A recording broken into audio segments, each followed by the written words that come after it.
प्रधानमंत्री मोदी आज अपना 68वां जन्मदिन मना रहे हैं और इस मौके पर पहली बार वो अपने संसदीय क्षेत्र वाराणसी में हैं। प्रधानमंत्री ने यहां एक सरकारी प्राइमरी स्कूल के बच्चों के साथ अपना बर्थडे मनाया। लेकिन मोदी के बर्थडे के लिए बनारस अपने रंग में ही दिखा, कहीं यज्ञ, कहीं हवन, कहीं कथा, कहीं केक, कहीं कुछ और इस मौके पर काशी के चौक चौराहों को भी अलग तरीके से सजाया गया। पहले आप बनारस में क्या हुआ, कैसे हुआ, वो सब देखिए। उसके बाद आपको उस स्कूल में ले चलेंगे जहां पीएम ने बच्चों से अपने मन की बात की, अपना बर्थडे उनके साथ मनाया।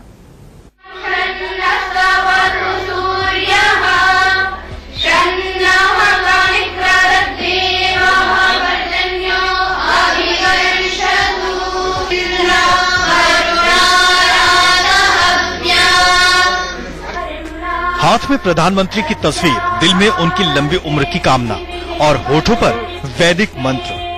देश की सांस्कृतिक राजधानी ने अपने सांसद और प्रधानमंत्री नरेंद्र मोदी के जन्मदिन की शुरुआत कुछ इसी तरह से की।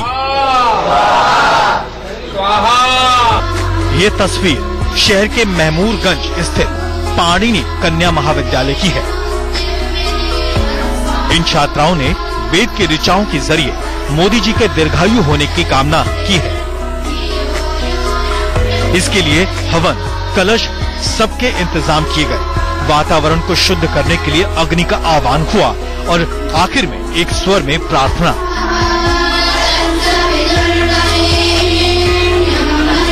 लेकिन तस्वीर इतनी भर नहीं, तस्वीर कई है। आज पूरा बनारस प्रधानमंत्री का जन्मदिन मना रहा है। 6 तस्वीरें देखिए। पहली तस्वीर में केक है, दूसरी तस्वीर में हवन, तीसरी तस्वीर में दीर्घायु पूजा है, चौथी तस्वीर में आरती और 5वीं तस्वीर कार्यकर्ताओं का जश्न मनाते हुए दिख रही है। छठी तस्वीर में पीएम की तैयारियों में जुटा हुआ शहर, मतलब पूरे शहर को दुल्हन की तरह सजाया गया है। आज प्रधानमंत्री मोदी खुद बनारस में है, लिहाजा बीजेपी का हर प्रकोष्ठ, हर मोर्चा पीएम के जन्मदिन को और इसी मौके पर उनके बनारस में होने को खास बनाने में जुटा है। आज हम अपने आप को गौरवान्वित महसूस कर रहे हैं कि हमारे सांसद का जन्मदिन है और हम सभी युवा उनके व्यवहार, उनके आचरण से बहुत प्रभावित रहते हैं और हमारी तरफ से उनके दीर्घायु होने के लिए इस सिद्धेश्वर महादेव में हमने हवन, यज्ञ और पूजन किया है ताकि बाबा विश्वनाथ उन्हें इतनी आयु दे कि हम सब का वो निरंतर मार्गदर्शन करें और भारत को विश्व पटल पर विश्व विजेता के रूप में पुनः स्थापित करें। हालत ये है कि पूरे बनारस में बीजेपी के कार्यकर्ताओं में होड़ है। महानगर इकाई ने आजाद पार्क लहुराबीर में 68 किलो लड्डू का केक काटा। अल्पसंख्यक मोर्चे के नेतृत्व में दाल मंडी में बड़ी संख्या में मुस्लिम महिलाओं ने पीएम का जन्मदिन मनाया। युवा मोर्चा ने 80 घाट पर मौजूद सिद्धेश्वर महादेव के मंदिर में पूजा अर्चना की। आज हमने महामृत्युंजय मंत्रों द्वारा यज्ञ कर उनके दीर्घायु होने की कामना की है। जिस प्रकार से आज का दिन एक ऐतिहासिक उत्सव जैसा प्रतीत हो रहा है, जहां एक और सृष्टि के रचयिता भगवान विश्वकर्मा जी का जन्मदिन है, वहीं दूसरी ओर नव युग के प्रणेता हम लोगों के नेता मोदी जी का जन्मदिन है। आज ऐसे व्यक्तित्व को पाकर हम नौजवान अपने आप को उत्साहित महसूस कर रहे हैं। आयोजन सिर्फ मंदिरों, घाटों और चौक चौराहों पर नहीं हो रहा, दलित आदिवासी बस्तियों में भी हो रहा है।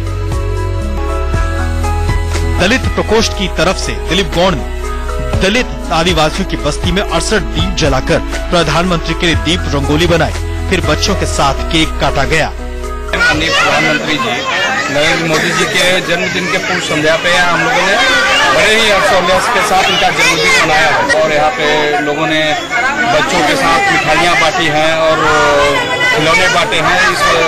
किया बनारस के 68 चौक चौराहों का चयन किया गया।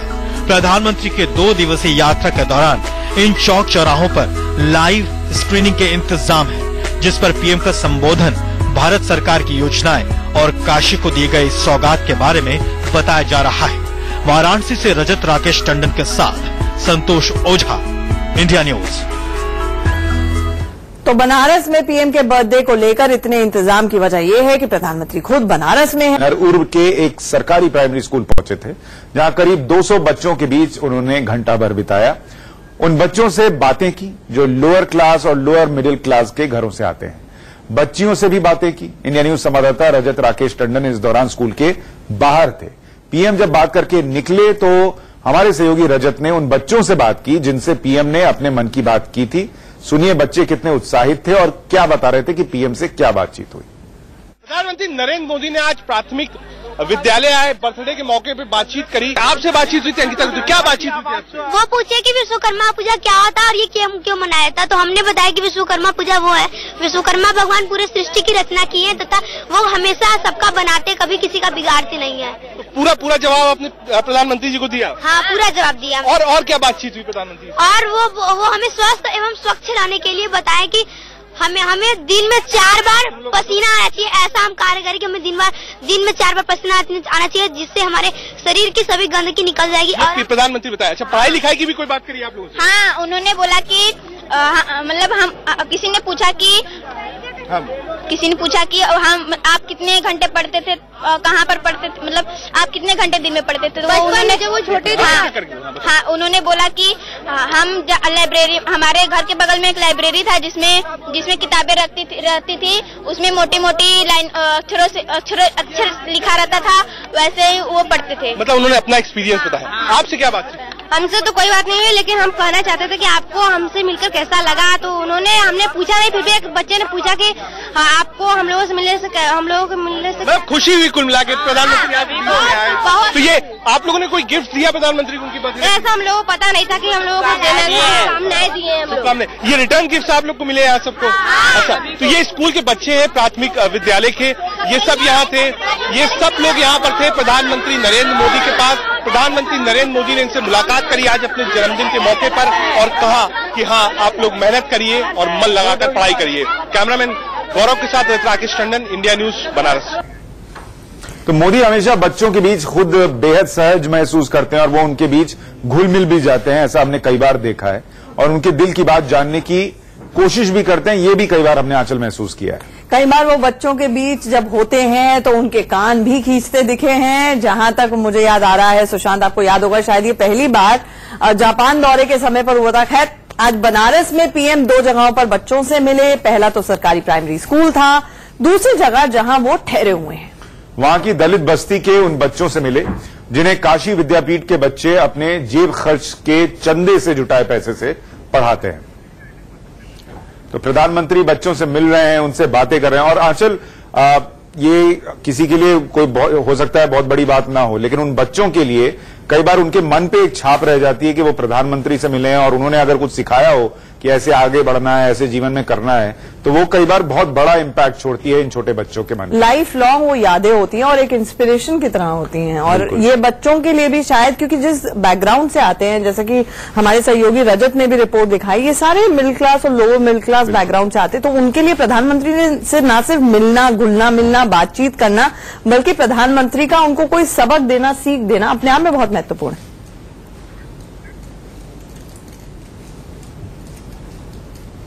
अपने पास बुलाया था गेस्ट हाउस में, पहले प्रोग्राम था पिक्चर देखने का। ये सभी बच्चे जो है इस वक्त बस में बैठे हुए हैं, टीचर्स भी साथ में। क्या नाम हुआ मैम आपका? श्रद्धा। मैम, बच्चे कहाँ से आए हैं ये सब? ये सारे वाराणसी के ही बच्चे हैं और मलिन बस्तियों में रहने वाले बच्चे हैं। तो प्राइम मिनिस्टर ने सबसे बातचीत करी है? जितने भी बच्चे हैं सबसे बातचीत करी है? हाँ जी, ऑलमोस्ट बच्चों से सभी बात करी है उन्होंने। काफी चीजें ऐसा उन्होंने कम्युनिकेशन करा है जो सभी तक पहुंचा है सारे बच्चों। यहाँ कुछ बच्चे हैं, उनसे हम बातचीत करते हैं। क्या नाम हुआ आपका? मेरा नाम निकिता पांडे है। निकिता, प्राइम मिनिस्टर से बातचीत हुई आपकी? हाँ। क्या बोले प्राइम मिनिस्टर आपसे? उन्होंने हमें सिखाया कि जब वो अपने स्कूल में जाते थे तो उनके टीचर जो थे उनसे कहते थे आप 10 चावल लाइए, उनके फ्रेंड से कहते थे 10 उड़द की दाल लाइए, और ऐसे सबसे कहकर मंगवाते थे और उन सबको एक में मिला के कहते थे कि आप इनको अलग कीजिए और आप जितना जिसका है वो अलग कीजिए। अच्छा, आपसे भी बातचीत हुई प्राइम मिनिस्टर की? नहीं, आपसे नहीं हुई। आपसे हुई बातचीत? यस। क्या बोले प्राइम मिनिस्टर आपसे? वो हमारी पेंटिंग देखे बोले आपने बनाया है, हमने बोला हाँ। वैसे बच्चों के मन की अपनी बात है सुशांत, कईयों को मलाल भी है कि वो पीएम से जी भर के बात नहीं कर पाए, किसी को खुशी है कि उनकी क्लास में पीएम सर आए। इन सब के बीच हम आपको उस स्कूल में किए गए इंतजाम और पीएम के विजिट से स्कूल के कायाकल्प की इनसाइड स्टोरी भी दिखा रहे हैं। ये भी जानिए कि बनारस में नरउर प्राइमरी स्कूल को ही क्यों चुना गया।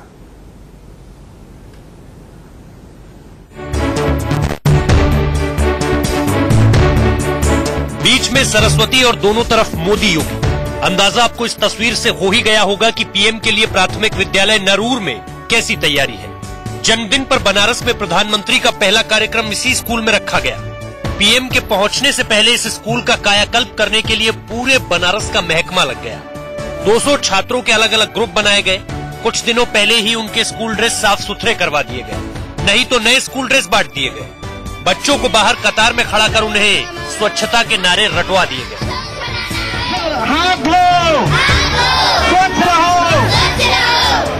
प्रधानमंत्री के आने से पहले स्कूल में नए कॉन्सेप्ट पर लाइब्रेरी भी बन गई। तैयारी पूरी हो गई। पीएम बनारस उतरे और स्कूल पहुंच गए, जहां करीब 200 छात्र उनका इंतजार कर रहे थे।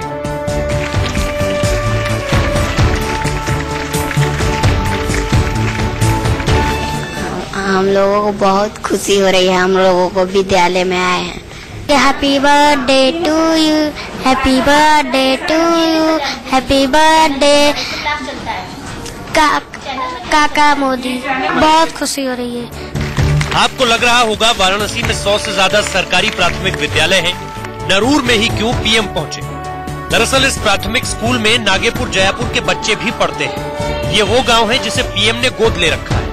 वैसे नागेपुर जयापुर में भी प्राथमिक स्कूल है, लेकिन वहाँ के छात्रों को भी यहीं बुला लिया गया। पीएम ने यहाँ रूम टू रीड थीम पर बनी लाइब्रेरी भी देखी। मैं इसलिए आया आपके स्कूल में, ये आपके यहाँ रूम टू रीड वाला जो प्रोजेक्ट चल रहा है, तो मैंने सुना था कि कुछ नौजवान बहुत ही जी जान से इस काम में लगे हैं। तो फिलहाल इतना ही, बने रहिए हमारे साथ। और हम ये कामना करते हैं कि पीएम जो है उम्र में का शतक लगाएं, लेकिन एक दूसरा शतक है जिसके लिए चलते हैं रोहित के पास, खबरों के शतक के लिए।